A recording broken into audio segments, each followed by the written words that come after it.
किसी गांव में नैना नाम की एक गरीब लड़की रहती थी। नैना अपने ससुराल वालों का बहुत ख्याल रखती थी। फिर एक दिन सड़क पार करते हुए नैना का एक्सीडेंट हो जाता है और वो एक पांव से अपाहिज हो जाती है। ये देखकर नैना का शौहर उसे छोड़ने का माइंड बना लेता है। देख नैना, अब तू अपाहिज हो गई है और घर का कोई भी काम तू अब ठीक से कर नहीं पाती, इसीलिए मैंने अब दूसरी शादी करने का फैसला कर लिया है। तू अब यहाँ से निकल जा। मैं आपकी बीवी हूँ, आप मुझे ऐसे नहीं निकाल सकते। आप तो मुझसे बहुत मोहब्बत करते हैं, हमेशा साथ रहने का, जीने मरने का वादा करते थे। देख, मेरे सामने अब ये ड्रामेबाजी बंद कर। तेरे ये आंसू देखकर मैं अब अपना जहन कभी भी नहीं बदलूंगा। इतना कहकर नैना का शौहर उसे धक्के देकर घर से बाहर निकाल देता है। मोहल्ले के और लोग ये सब तमाशा देख रहे थे, लेकिन कोई भी आगे बढ़कर उसकी मदद नहीं करता। उसके बाद रोते हुए नैना वहाँ से चली जाती है और चलते चलते वो एक झील के पास पहुँच जाती है। मेरे शौहर ने मुझे घर से निकाल दिया, अब मेरे पास जीने का कोई सहारा भी नहीं है। अब मैं जीकर क्या करूंगी?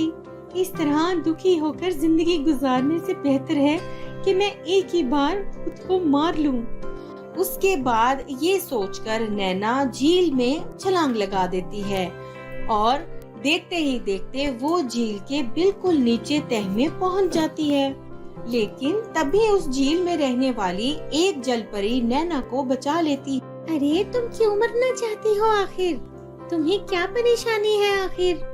ये दुनिया बहुत मतलबी है। मैं एक एक्सीडेंट में एक पांव से अपाहिज हो गई और इसी बात से मेरे शौहर ने मुझे घर से निकाल दिया। अरे तो कोई बात नहीं, जो हुआ उसे भूल जाओ। आज से तुम अपनी नई जिंदगी शुरू करो। इतना कहकर वो जलपरी अपनी छड़ी की जादुई ताकत से नैना का पाँव ठीक कर देती है। अरे वाह, ये तो कमाल हो गया, मैं फिर से अपने दो पाँव पर चल पाऊंगी। अरे ये तो कुछ भी नहीं, मैं तुम्हें एक ऐसी चीज दूंगी जिससे तुम्हारी जिंदगी ही बदल जाएगी। इतना कहकर वो जलपरी एक छोटा सा केला नैना के हाथ में दे देती है। तुम इस केले को ले जाकर जमीन में गाड़ दो, उसके बाद एक बड़ा सा दरख्त वहाँ से उगेगा और उस पर सोने के केले लगेंगे। तभी नैना जलपरी से वो केला ले जाकर गांव के बाहर जमीन में गाड़ देती है और तभी उस जगह से एक बड़ा सारा केले का दरख्त उग जाता है जिस पर ढेर सारे सोने के केले लगे हुए थे। नैना उन सोने के केलों को बेचकर बहुत अमीर बन जाती है। फिर एक दिन एक फकीर नैना के घर पर कुछ खाने पीने के लिए मांगने आता है। अरे बहन, मुझ पर थोड़ा रहम करो और मुझे कुछ खाने को दे दो।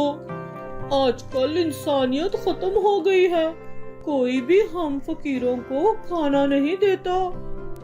उस फकीर की बातें सुनकर नैना का दिल भर आता है। अरे तुम फिक्र मत करो, मैं तुम्हें एक सोने का केला देती हूँ, तुम मुझसे बेचकर कोई कारोबार शुरू कर लो। ऐसे तुम्हें जिंदगी में कभी दोबारा से भीख नहीं मांगनी पड़ेगी। इतना कहकर नैना उस भिखारी को एक सोने का केला दे देती है। सोने का केला लेकर वो फकीर बहुत खुश होता है और जाकर दूसरे फकीरों को भी ये बात बता देता है। अगले दिन सभी फकीर नैना के घर पहुंच जाते हैं। नैना उन सभी को एक एक सोने का केला देकर हंसी खुशी वहाँ से भेज देती है। इस तरह एक एक करके थोड़े ही वक्त में नैना बहुत सारे गरीबों की गरीबी दूर कर देती है। उधर नैना का शौहर दूसरी शादी कर लेता है, लेकिन उसकी दूसरी बीवी सारी दौलत लूटकर किसी और आदमी के साथ भाग जाती है। इस तरह नैना का शौहर फकीर बन जाता है और सड़कों पर भटकने लगता है।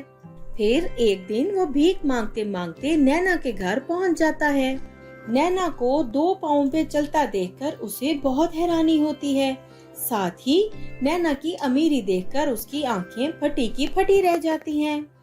नैना, मुझे माफ कर दो, मैंने एक चालाक औरत की बातों में आकर तुमको घर से बाहर निकाल दिया था, लेकिन अब मैं तुम्हें कभी कोई तकलीफ नहीं दूंगा। लेकिन प्लीज तुम मुझे अपने साथ इस घर में रहने की इजाजत दे दो। तेरे जैसे धोखेबाज इंसान को अपना शौहर कहते हुए भी मुझे शर्म आती है। मेरी बेबसी को देखकर तूने मुझे बेइज्जत करके घर से निकाल दिया था। चल अब यहाँ से भाग जा, वरना मैं अपने नौकरों से कहकर तुझे धक्के देकर यहाँ से भगाऊंगी। इस तरह नैना अपने मतलबी शौहर को वहाँ से भगा देती है। उसके बाद नैना गरीबों की मदद करके अपनी जिंदगी हंसी खुशी जीने लगती है। तो दोस्तों, देखिए आपने जादुई केले के दरख्त की कहानी। अगर आपको ये स्टोरी पसंद आई हो तो इसे लाइक जरूर करें और चैनल को सब्सक्राइब करना ना भूलें।